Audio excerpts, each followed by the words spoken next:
এক প্রত্যন্ত গ্রামে ছিল এক গভীর বন। লোকেরা বলতো ওই বনে শখচুনি থাকে। দিনের আলোয় কেউ সেদিকে পা দিত না, রাতের কথা তো ভাবাই যায় না। গল্পটা শুরু হয় গ্রামের এক সাহসী যুবক অনন্তর সঙ্গে। সে শহর থেকে ফিরেছিল ছুটিতে। গ্রামের লোকেদের মুখে মুখে শোনা শখচুনির গল্প তার মনে কৌতূহল জাগায়। একদিন সন্ধেবেলা চাঁদের আলোয় বনটা যেন সোনালি হয়ে উঠেছিল। অনন্ত এক বন্ধুর সঙ্গে বেরিয়ে পড়ে। বন্ধুটি মাঝপথে ভয় পেয়ে পালিয়ে যায়, কিন্তু অনন্ত বনের গভীরে ঢুকে পড়ে। হঠাৎ একটা ঠান্ডা হাওয়া বইতে থাকে।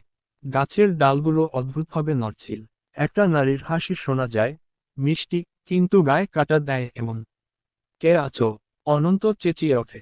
একটা সাদা শাড়ি পরা মেয়ে সামনে এসে দাঁড়ায়।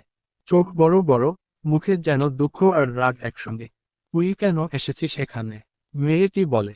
তুমি কে? অনন্ত জিজ্ঞেস করে। আমি সেই শখচুনি, যার সঙ্গে প্রতারণা করে মেরে ফেলা হয়েছিল অনেক বছর আগে।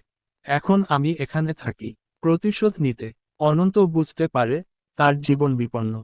সে দ্রুত মাটিতে শুয়ে পড়ে এবং বলে, আমি তোমাকে কষ্ট দিতে আসিনি, আমি সত্য জানতে চেয়েছিলাম। মেয়েটি কিছুক্ষণ চুপ করে থাকে। তারপর ধীরে ধীরে মিলিয়ে যায় হাওয়ার মধ্যে। সেই রাতের পর থেকে আর কেউ শখচুনিকে দেখতে পায়নি। অনন্ত আবার শহরে ফিরে যায়, কিন্তু তার চোখে সেই রাতের ভয়াবহ দৃশ্য রয়ে যায় চিরকাল।